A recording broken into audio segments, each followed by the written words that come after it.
What's up? And RJ already in the chat. Welcome, buddy. So wasn't expecting this until tomorrow, but today in the mail, the 1921 Payoff Pitch baseball season arrived. So I had a chance to unwrap that a little bit ago. I pulled out some cards that were interesting to me. I wanted to look at. So going to do a little bit of an unboxing and show off some of the cards. First off, as usual, Joe, the best quality of cards out there for sports board games. I mean, the typical, and I did get the color this time, the 1969 set. I got black and white. I do not know why, but set came. It's got, as usual, every single player that played that season carded. Every player that was on multiple teams, you have cards for each team, and then a combined card. Top notch, Joe, as always, gives you a complete baseball experience. And of course, the gameplay, the way it flows, is just outstanding. So, hey, Utah Mike, welcome, buddy. Hope you are enjoying good weather there in my old stomping grounds. It was 114 down here today. Crazy hot. So we're going to look at some of these cards. I'm going to get right to it. I've already plucked out the ones that I really want to show off on the channel. I'll just move these over here. So divided them up into different categories. So first I want to look at some of the cool names of players back then. And, you know, if you're familiar with baseball history, you know that especially in the dead ball era, 1890s, and then up into the 1920s, players were often given names that equated to certain qualities or where they came from. There were a lot of rubes, which was used to describe country boy or somebody that might not be very smart, aka Rube Waddell, who in reality probably had a mental disability. Anyone of Native American heritage was called chief. A lot of left-handers were called lefty. You had a lot of different names as well. Oh geez, on the tip of my tongue. Frenchie was a name that came up. Your ethnic background would some be attached to your name, i.e. Amel, Irish, Musil. So a lot of that went into names. And then there was also just some cool, interesting names. So first one up, a fairly good pitcher from Cleveland, Duster Mayles. And Mayles in 1921 had a 14-8 record. He was a capable pitcher. Looking at his card, he's got tough in a couple of good places, only one wheelhouse, and patient in not so favorable spots. Great New York Giants first baseman High Pockets Kelly, part of that 1921 Giants World Championship team, and really solid card. Hit 17 home runs in 21. Now, the 1921 set wheelhouse is not always going to be in a favorable position on the pitcher's cards. In fact, usually it's 2, 3, 12, maybe 11 in those areas. Some pitchers don't even have wheelhouse. So it's not going to come up a lot, but when it does, 1921 was just an incredible offensive year. And to put it in context, hey, Larry, welcome, buddy. Hope you are doing well tonight. To put it in context, baseball, just coming off the 1919 Black Sox scandal, was in real bad shape in 1920 when that all broke. And Babe Ruth kind of re-energized the sport then. And there were a lot of changes. Of course, Kennesaw Mountain Landis took action, barring the 8 accused players in the fix. Baseball did some other things. They introduced a livelier ball, introduced a balls being replaced more. And then the big thing in terms of pitching and hitting is that baseball outlawed all the, I guess, shady pitches, the spitball, shine ball, emery ball, all that type of stuff, so that the only pitchers allowed to throw them after 1920 were pitchers that were grandfathered in, basically. Now, there's one in the stack we're going to look at. So first we'll finish up our unusual names.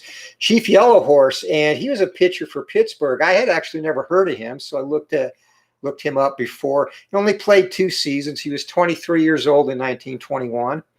Had a decent year, 5-3, 2.98 ERA, which very good ERA for that, for the offensive output of that year.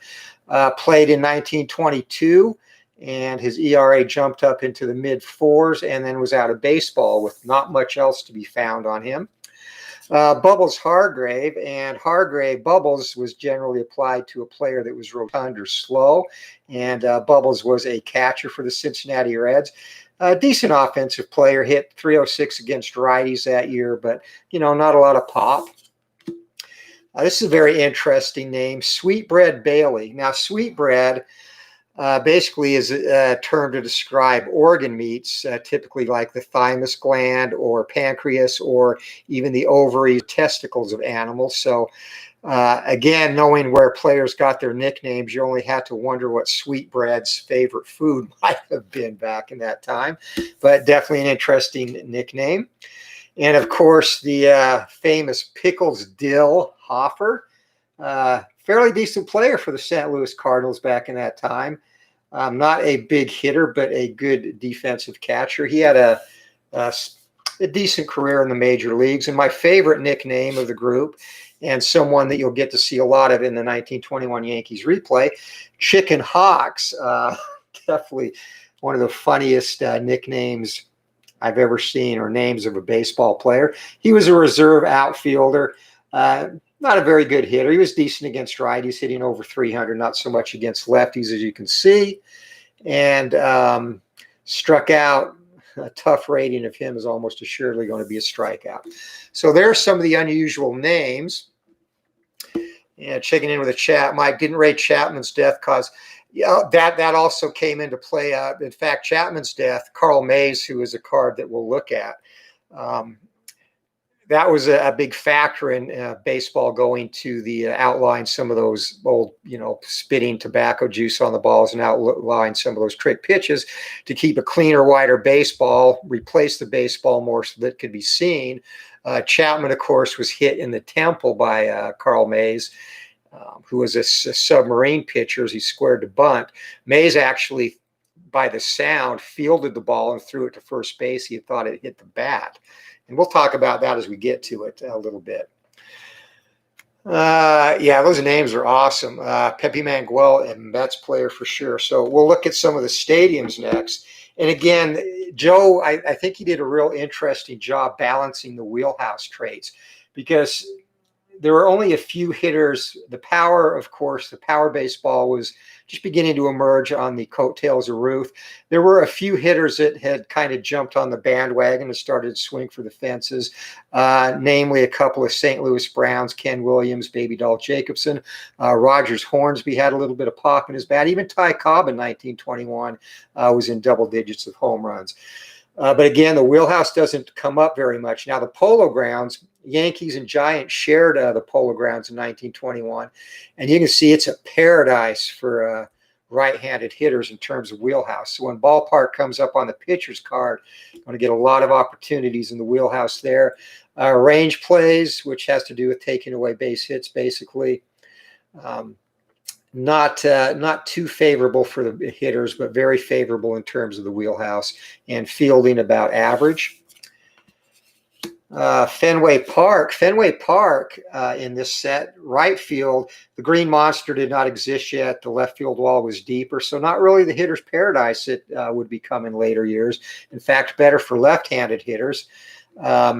Range singles found a way to get down a little bit more often, as it's not as good on range plays as the Polo Grounds, and it's better in terms of defense. And finally, the bandbox that was the Baker Bowl, where the Philadelphia Phillies played. Again, both left and righties, a lot of balls are going to be flying for extra base hits and out of the park when wheelhouse results come up. So Baker Bowl, definitely a good offensive park. Yeah, 1-94. Baker Bowl is insane. 88 and 96 for wheelhouse on ballpark results. So balls are going to fly out there. Now, what Joe also added to this 1921 set, which I just think is amazing and super cool of him, there are some Negro League ball players included. And I I thought about incorporating them, maybe randomly splitting them up against AL teams. I decided against that. What I'm going to do is just put a team together of these players and do some barnstorming games. So we're just going to look at a few of those. Cristobal Torriente, a very solid, versatile player, pitched to play the outfield and infield. And you can see he's got decent wheelhouse numbers. Strikes out a little bit more than you'd like to see, but good, solid, balanced card up and down. So that is him, and this is one of my favorite players of that era of the Negro Leagues. Oscar Charleston, probably one of, I mean, he's comparable, in my opinion, to Willie Mays as a center fielder. Exceptional athlete. Range, I thought, could have maybe been a little bit better, but again, it's hard to quantify that due to the incomplete nature of stats from that time period. But Oscar Charleston, exceptional hitter, power from both sides of the plate. Hit 17 home runs in 1921, which again, the long ball was just starting to come into its own. So that's pretty solid, and that will play in nicely with the wheelhouse results as they do occur. And you can see on his wheelhouse column, he'll get hits up to 75 versus lefties and 85 versus righties. Patient, 74 lefties, 84 righties. He's going to get on base either by walk, hit, or hit batsman. And then tough results, not too solid, not too bad actually. He can get hits up to 51 and strikeouts 39, 35 respectively, left and right, and a very good base runner. So that's Oscar's. Real quick look at Pop Lloyd, John Henry Lloyd, a great shortstop, one of the greatest shortstops in Negro League history. And not any power to speak of, but a decent hitter, an exceptional fielder. He's got a B range. Errors, his error rating is not very good, and I think that's based mostly on the fact that, kind of like Ozzie Smith, he got to a lot of balls others would not get to. Decent patient numbers against righties, so looking forward to getting him. And a very interesting player, and I'm very intrigued to see how he does in the barnstorming games I'm going to play. For 1921, this is an absolutely solid pitching card. 16-11, 179 ERA, and trackable stats. And you can see patient 6, you know, you want better there, but 7 and 8 tough and 10 tough, especially for that time period. Exceptional card. He's got one wheelhouse on 12. So Bullet Joe Rogan is definitely going to be a handful for major leaguers to hit in those exhibition games. So let's get into some of the other cards, and I'm going to go through a lot of these guys quickly just to show you their cards, get a look at them. Fred Toney, notable about him, he was a participant in the only double 9-inning no-hitter in baseball history. Took place on March 2nd, 1917, as he and Hippo Vaughn locked up in a 9-inning hitless duel. Vaughn gave up a single, eventually a run scored in the top of the 10th, and Toney retired the Cubs in the bottom of the 10th inning to complete a 10-inning no-hitter. But again, the only 9-inning double no-hitter in baseball history. Decent cards, 18-11, good record, 3.61 ERA, not bad. He's got a tough at 7. That's going to be good for him. Patient at 8, probably not. Joe Sewell, rich shortstop for the Indians, and he was the player that stepped in after the unfortunate death of Ray Chapman and had a great career, one of the tougher hitters in baseball history to strike out. This wasn't his best season in avoiding Ks, but again, with the numbers that tough comes up on most pitchers' cards, 1 to 22 and 1 to 12 strikeouts are very good for that time period. The aging Harry Hooper, with the his heyday was with the Boston Red Sox, played for a couple of world champions, 1915, 1918, shared the outfield with Tris Speaker with the Red Sox. Still a good solid year. He's up over 300 against both lefties and righties. Not a ton of pop, but you can see has very good in-play results and exceptional patient results. He's going to get on 1 to 87 versus right-handers. Bullet Joe Bush, another Red Sox pitcher that time period, 16-9, 3.50 ERA, but good tough ratings. And give you a look at that. Again, I'm going to go through most of these real quick. Burley Grimes, he was one of the pitchers I talked about. He was allowed to, he was a spitballer and was allowed to continue to throw the pitch under the grandfather clause that Kennesaw Mountain Landis allowed. And you can see it benefited him. Again, a very good offensive season. He was 22-13, a 2.83 ERA. So an ERA under 3 in 1921 was exceptional. He's got 3 tough columns strung together, reflecting the potential of the spitter to get away. His patient is not in a very good place. And wheelhouse would have to be a 2, ballpark a 12. So he's not going to get touched up from any long balls as he throws the wet one. But I thought that was an interesting card. Smokey Joe Wood. At this point in his career, this is not the Smokey Joe Wood of 1912 that set a record for most consecutive wins. Hooked up with Walter Johnson in an epic pitcher's duel when Johnson held the record and Wood was going for it. And after 1913, he basically, his arm went, possibly rotator cuff or elbow injury. But he was able to adapt, kind of like Rick Ankiel of the more modern Cardinals. Had a decent career as an outfielder. He was a .291 career hitter and had a solid season in 1921. Again, only 190 odd at bats, but hit .424 against lefties. And you can see his in-play results against lefties are solid.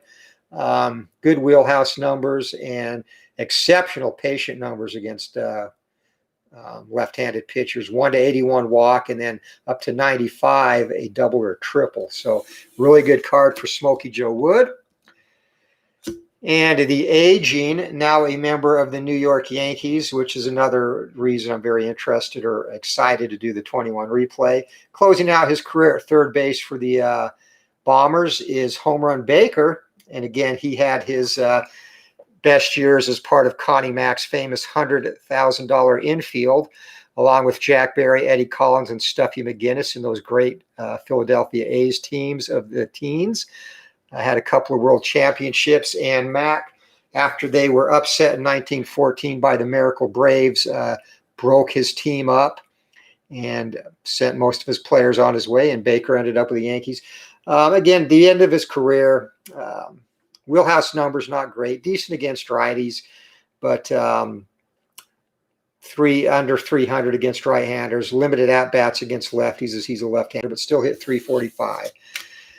The Fordham Flash, Frankie Frisch, another member of those 1921 World Champion Giants. Exceptional speed for a second baseman. He had 49 stolen bases, and his steal rating of 5B, very good.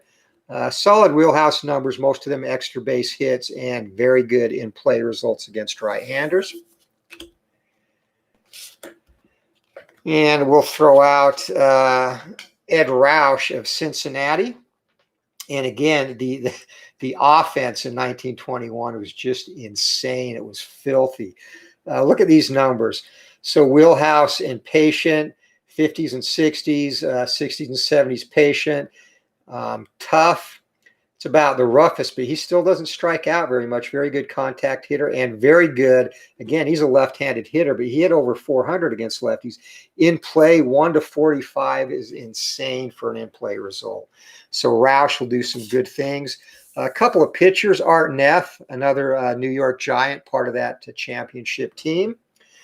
And he's going to get touched up a little bit. And again, he's playing in the Polo Grounds, which you saw the stadium card earlier. It's very hitter-friendly, especially to right-handed hitters. He is tough at 7, which is going to benefit him.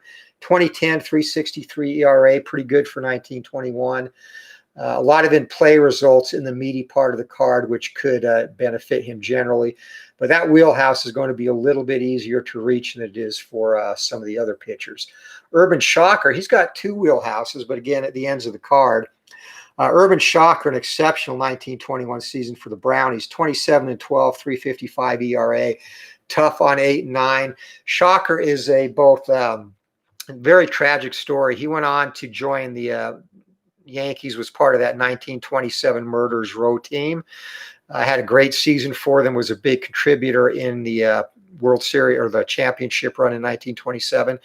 Unfortunately, though, he had a congenital heart condition which began to worsen, and by 1928, it got to the point where he was unable to pitch. had actually passed out in the bullpen prior to the game and actually was died at a very young age in 1928. So great pitcher who could have possibly gone on to a Hall of Fame career had his career not been tragically cut short.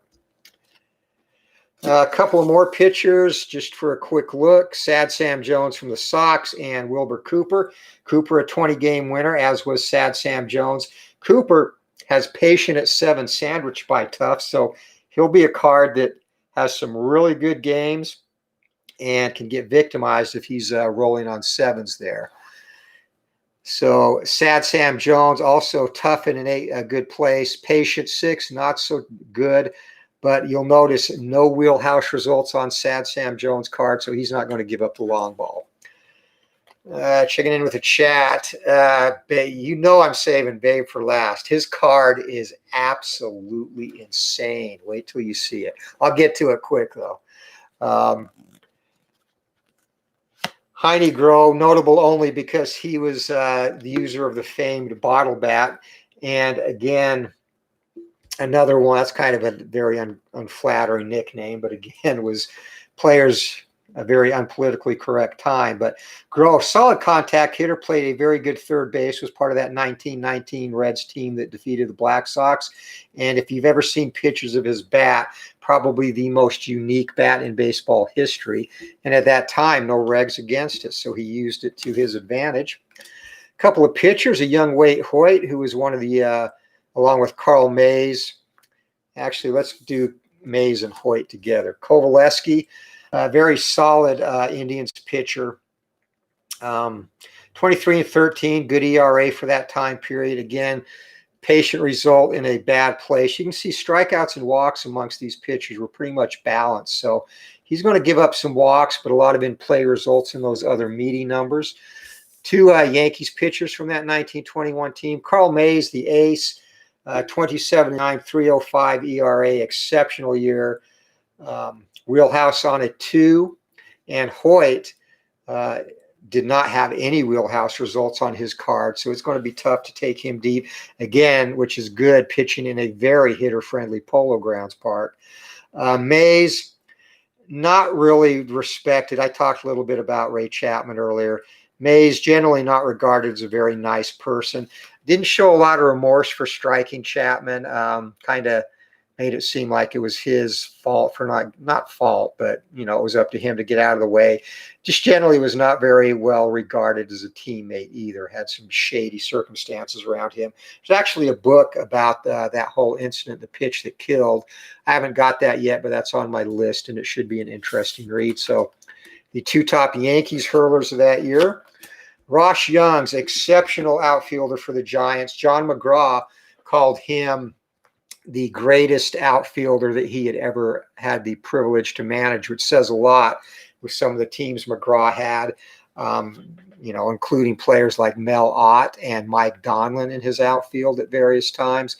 But he thought Young's was the best he'd ever seen, actually.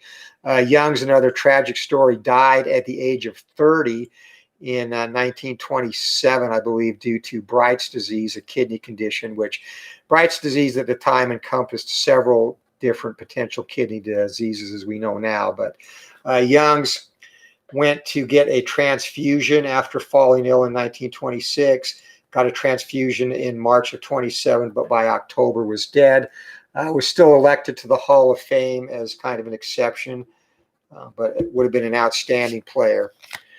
These two from 1926 are more known for their role in that World Series. Jesse Pop Haynes started the game against the Yankees, held a 3-2 lead, was relieved by Alexander in the 7th inning with the bases loaded. And that, of course, is the famous moment where Alexander, he'd pitched a complete game and won the day before.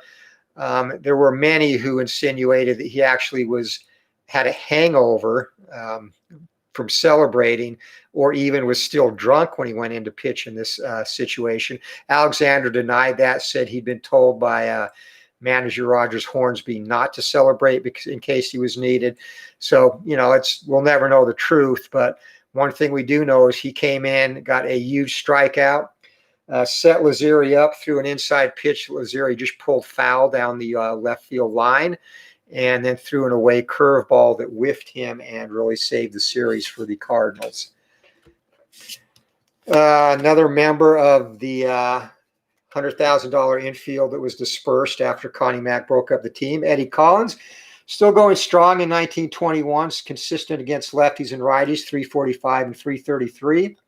And again, not much power, but still solid wheelhouse numbers. Very good patient numbers in terms of extra base hits and walks, and decent in play numbers as well. Tough to strike out, and still got a little bit, not a lot of speed, a little bit. Only stole 12 bases, but very capable defensive second baseman and a quality player still. The big train, Walter Johnson, Hall of Fame pitcher, probably potentially the greatest right-hander of all time.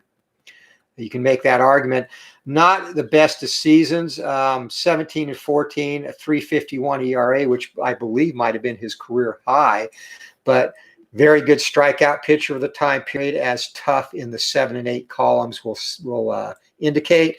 And again, no wheelhouse result on Walter's card, so he's not going to get beat deep. Tris Speaker and Zach Wheat, a couple of very solid outfielders. Speaker, again, a member of those great Red Sox teams, went on to star in Cleveland, led them to the 1920 World Championship. Still a very, very good hitter. 353 and 385 against lefties. And you can see from his card, 1 to 95 in his patient column against right-handers. He's going to get on base. Again, that's absolutely insane. Zach Wheat, good power from the right side or against right-handers. And a very, it was a stalwart, not his best offensive season, but he's a Hall of Fame player, stalwart of those Brooklyn Dodgers teams of that time period. And Speaker also against left-handers, 6 to 39, very good in play results. This is one of the sick cards. Rogers Hornsby hit 397. And just look at his card results. Top to bottom, great power against right-handed pitchers, hit 20 home runs, of course, against righties. So 1 to 77, great home run result. He's going to get on base or get a hit with a wheelhouse result of 1 to 97. That is absolutely incredible. Not bad against lefties either.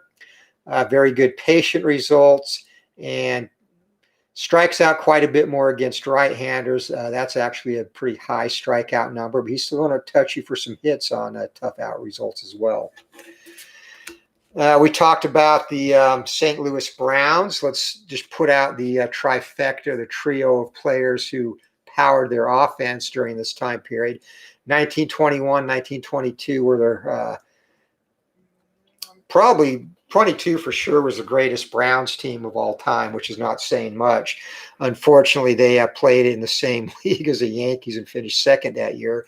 But these three are just exceptional offensive players. Ken Williams, he, along with probably in the American League, probably at that time, the second most renowned power hitter behind Ruth. As you can see, he had touched right-handers for 23 home runs. Also a 1 to 77 result and a 1 to 97 hit in wheelhouse against righties. Great numbers. 1 to 87, 1 to 84 on base on the patient column. And tough, he did strike out a little bit more. He's a left-handed hitter. He struck out considerably more against lefties. Could still get a couple of hits. Pretty decent against righties in the tough column with 29 to 35 hits and okay numbers in the in-play. Baby Doll Jacobson, a bit more of an average hitter, hit 400 against lefties that year, and that's reflected in his card. Not much power, as you can see, but still 1 to 59 hits wheelhouse, gets on 1 to 77 in patient, and very good 1 to 44 in in-play results. Again, you get into the high 30s in in-play, that's an exceptional card. George Sisler, Hall of Fame first baseman and an exceptional contact hitter. Balanced against both lefties and righties. Not the best power hitter, had 12 home runs. Not bad for that time period, though. And you can see all through his card, very consistent results. wheelhouse, patient, and he actually did not draw a lot of base on balls. He put the ball in play. Very solid in play results, 38 and 39 respectively. We're getting close to Hornsby's card is insane. Just wait till you see Ruth's. Ruth's card is filthy. And it's after this next one, the Georgia Peach, Ty Cobb. Now Cobb, again, he always resented Ruth. He thought Ruth and the whole swing for the fences mentality ruined the game of baseball, but he didn't mind jumping on that bandwagon himself. You could see for Cobb, decent home run season, hit 12. His power column or wheelhouse column against righties, not too shabby, 1 to 34 home runs. Still could leg out some triples, 27 to 40 against lefties with triples, and 1 to 83 hits against righties. Patient, another filthy column against right-handers, 1 to 93 he's going to get on base, 1 to 50 walks and 51 to 93 hits. And again, he's going to collect some more triples in this column. Going down to tough, not very easy to strike out. He's going to get some hits as well here. 19 to 26, he'll get hits on tough. And against right-handers, extremely solid in play result. Gets a few doubles and 9 to 40 singles on in-play results. So Cobb's card is insane too. All right, time for the card we've been waiting for, the Bambino. And I mentioned it when I talked about this leading up to ordering these, when I mentioned I was getting them in the Fergie Jenkins replay.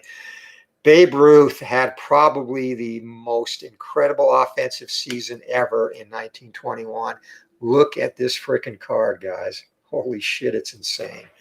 So I've never seen this on Payoff Pitch. First of all, definitely take note of his wheelhouse numbers. 1 to 83 versus left, 1 to 97 versus right-handers. He's going yard. No other results even against right-handers. It's either a home run or 98 or 99 will be an out. He does get some doubles and triples against lefties, but still, both wheelhouse numbers, 1 to 97. He's going deep. Are you kidding me? But look at this. This is a first in Payoff Pitch, guys. He has his home runs were so great, and with the system Joe uses to be measured for this season, he had to actually put home runs in the patient column, which is freaking unbelievable. You can see all patient columns on every other card have a triple there, right? Babe Ruth, nope, it is a home run. So on a patient result, and there's going to be a lot of patient results come up, as you saw by some of the pitchers we looked at. He has a chance to get home runs if he doesn't walk. And against right-handers especially, it's pretty much either going to be a walk or a clout. 1 to 89 based on balls, 90 to 97 home runs. Again, that is an absolutely insane card. Never seen a Payoff Pitch card like this. Ruth is going to be fun to watch in this replay. He's going to tear some shit up, guys. Strikeouts, obviously, his strikeout results are high, 1 to 76, but you know what? That's more than an even trade-off. And even there, even on tough results, he's still got 12 chances to get a hit against lefties and 12 to get a hit against righties. So it's not all bad if you get tough. And in play results, very average against left-handers, but super solid against righties. Again, some more extra base opportunities and 18 to 39 on singles. So that's it. Those are some of the more interesting cards. His card is insane from the 1921 Payoff Pitch replay. So I'm looking forward to getting this on the table and getting this going. So look at this combination. Yankees playing in the Polo Grounds. Okay. Pitchers roll a let me get a picture here. You know, you take a picture like crap like what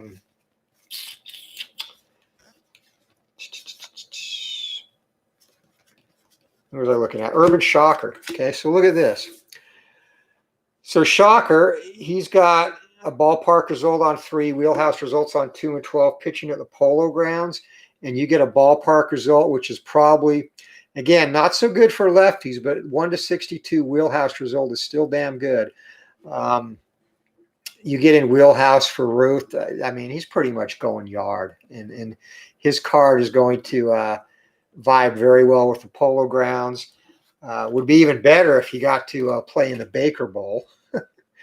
Ballpark results coming up there. Ruth is pretty much going deep. So it's a very, very potent card, and just going to be a lot of fun playing this set because of the offense that occurred in 1921. The Tigers, the Yankees, their lineup, outside of Ruth, Musial, Bob Musial was in the outfield with him. Roger Peckinpah was a fairly well-known shortstop, but he was one of the lower average hitters. I think he hit 281 for the Yanks. Wally Pipp was at first base, of course. But the Yankees, I think their lowest regular hit 281. They didn't have the lineup Detroit did. Detroit's lineup is absolutely wicked. They have 6 regulars that hit over 300. And the lowest regular in the lineup is 288. So Detroit's going to score some runs. Unfortunately, their pitching is absolutely abysmal. So that's your first look at the set. Again, some great cards. Looking forward to getting going with the Yankees project, 1921 Yankees. And I'm going to be playing some barns. I'll probably actually start off with some barnstorming games to get the Negro League players on the channel as well. So it'll be an all-star league or all-star team of the Negro League players that Joe included in the set. And we'll play them against a couple of major league teams just to see how they fare. And then we'll get the Yankees 1921 replay going. So that's pretty much it for the set. Josh, it's about that before you post. Yeah, so I'm interested in that. RJ did. I've obviously he had more home run results than he could fit in wheelhouse, because even like on the 1969 cards, some of the best home run hitters there, they have a 1/99 in wheelhouse. So when you get wheelhouse, you know that the ball is going out of the park, right? So I'm just curious if he just compare Ruth's card to a Hornsby, both very sick cards. Just curious if that was a situation where instead of going 1/99 in wheelhouse, he had to. Well, obviously there's more than that number of chances, but if that was the reason he went patient, I don't know where else you could have put it. I think putting it in patient, especially for Ruth, is a good idea. I don't think you could put it in play, because that's more induced to basically singles with a few extra base opportunities, which Ruth has. 1-17 is quite a few. But was that kind of the thinking behind that? So, yeah, pretty much. If the result is on Ruth, yeah, just give him a home run. No need to roll the dice again. Yeah, it's crazy. I mean, there's a small chance that he's not going to get a home run or extra base hit in wheelhouse, but you see that, you can just it's pretty much over for the team pitching to him. You have to give. Yeah, no, I agree, and that's the thing. You couldn't put wheelhouse results on the pitcher's cards in more prime spots than say 2, 3, or 12. You just couldn't. And like you've seen, some pitchers don't even have a wheelhouse result. So for those guys to get taken deep, it's going to have to be a ballpark result that lands in wheelhouse. The game hadn't evolved to the point power-wise where you had a slew of hitters slugging, 30, 40 home runs a year. At that point in time, it was basically Ruth. And then you had guys like Hornsby and Ken Williams that were in the 20s.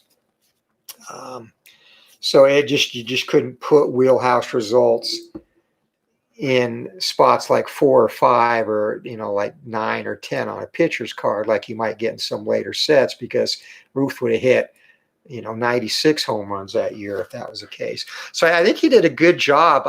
Just on first blush, just looking at them, the way it's rated out and balanced looks super solid. And I think it's going to give some very good results. And I just love the fact, too, that Joe has put out an older season. I'm hoping down the road that he does 1 or 2 dead ball seasons. Would love to see 1908. 1912 would be another super cool season. Or even 1914. 1914 was really underrepresented season in baseball board games. And you have a great storyline. The Miracle Braves, last place on July 4th, rally back to to capture the pennant and then upset Connie Mack's Philadelphia dynasty, which caused him to break up the team. So there's a lot of good stuff you could do with that season as well. So he said that if he could not do that this way, the season could have been delayed till.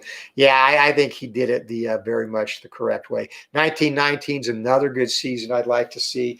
There's so many good seasons that are not represented. Inside Pitch, which I put with Payoff Pitch as my top baseball games far and away.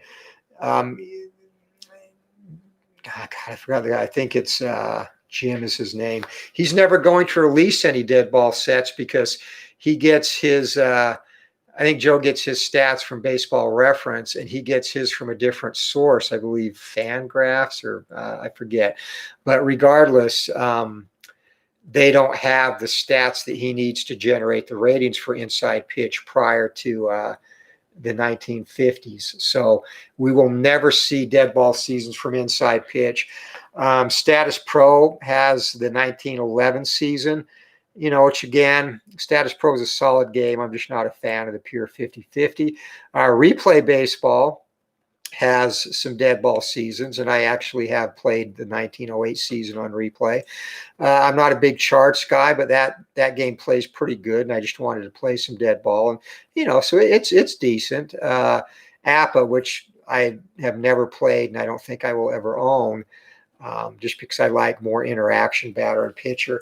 It's got a lot of dead ball seasons, but again, nothing that I'll ever probably get on the table because I don't think I'll ever pick the game up. So the dead ball seasons are pretty limited, so I hope Joe gives us a couple more. There's definitely some great seasons to pick from in there. Retro Sheet, thank you very much. I knew it was one of those. And again, maybe someday as they populate Retro Sheet more, that will become a possibility. I would love to see a dead ball season from Inside Pitch, especially with the way the interaction works between the batter, pitcher, and ballpark in that time period. But doubtful that will ever happen. But Payoff Pitch is getting there, and again, excited to get this on the table. Anyone else you want to see, RJ, or have questions about? Any cards you want to see again? As you can see, again, like I said, Joe cards everybody. So this 1921 set of only 16 teams is more than you get with later sets of like Status Pro, where there were 12 teams in each league. So very, very happy with that. Cool. Well, I'm gonna try and get these sorted as much as I can. Maybe I usually don't stay still at night, but maybe I'll sit down and watch some TV tonight and sort these, so I can maybe do a replay of the or get a game up with the. Here's an interesting card. Let me show you this before I go. Get a replay up or a game up of the Negro League All-Stars against one of the league teams. Check out this card. So again, this is limited play. This pitcher, Claude Johnard, he only appeared in one game, 4 innings pitched. But again, Joe cards everyone. In that game, he had 7 strikeouts and 4 innings pitched, gave up 4 hits. Look at this card. Look at the tough results on that. Obviously, you're not going to. Ruth does have a pitching card, actually. I do not have it out. Hey, D. Scott, what's up, buddy? To feed the goats and chickens. Ruth does have a pitching card. He did get a couple of games in that year. I do not have it available, though. It's buried somewhere. But check out this card. Obviously, you're not going to use him more than his one game if you're doing a strict replay. But, if you really wanted to be nasty and cheat, could you imagine pitching this guy with tough from 5 to 11 and 3 as well? That's insane. So in his one appearance for the Giants, he's going to be unhittable. D. Scott, you came late. Any cards you wanted? Did you see Babe Ruth's card, D. Scott, and Ty Cobb, some of the Hall of Famers? Some of our more potent cards from the set.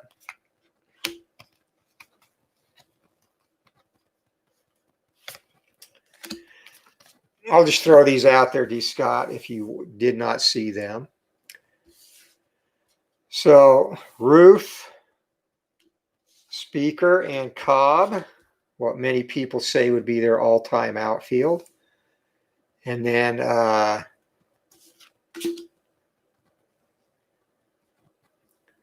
Sisler, Hornsby, and Williams. And again, to me, the two best cards. Cobb's card is pretty solid too, but to me, the two best cards in the set are by far Ruth, which Ruth card is just filthy good, and Hornsby.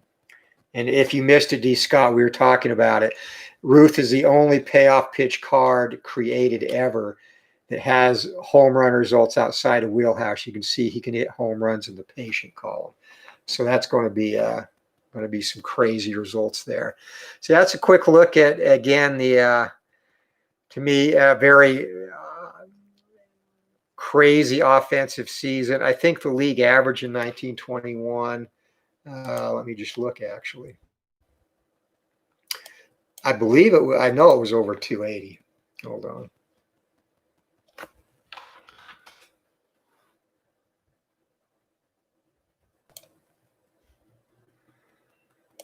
So 1921.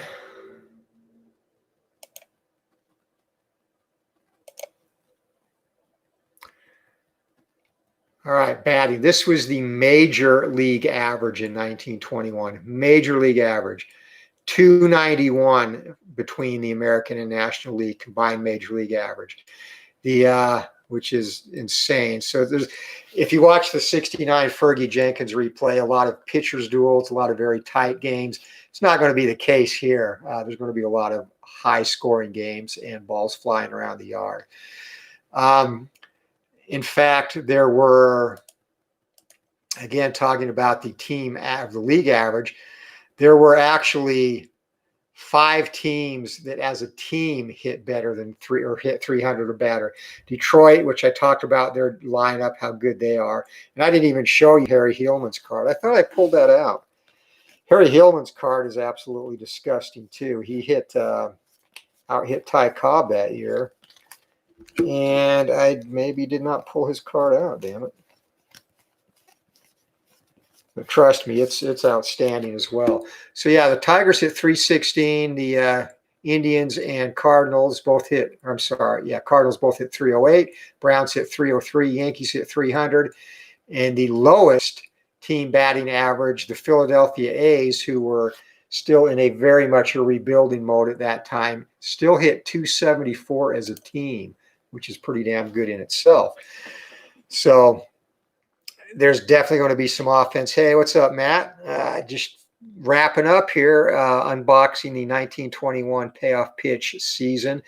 And you can see these 6 cards. These are 6 of the better offensive cards of the set. And take a look, Matt, take a look at Babe Ruth's card in the patient column and see the home runs there. His card is absolutely incredible. Cobb's is great. When patient results comes up, these top guys, I mean, they're going to be getting on base with hits or walks. And Cobb, again, 1 to 50 walk, but will still get a hit or hit by pitch up to 93. So Cobb's going to get on base a ton. He's going to have a high on base percentage. Ruth, of course, is. Hornsby, absolutely crazy card. Hornsby's wheelhouse against right-handers is right up there, not obviously as good as Ruth's home run wise, but right up there with him. Home runs 1 to 77, and then doubles and triples and singles in his wheelhouse column. So it's going to be a fun season to play. League ERA, Mike was terrible. It was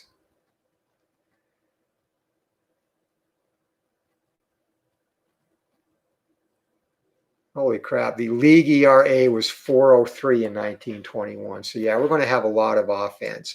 The best pitching team, the Pittsburgh Pirates, had a team ERA of 317, and we showed you a couple of their pitchers' cards.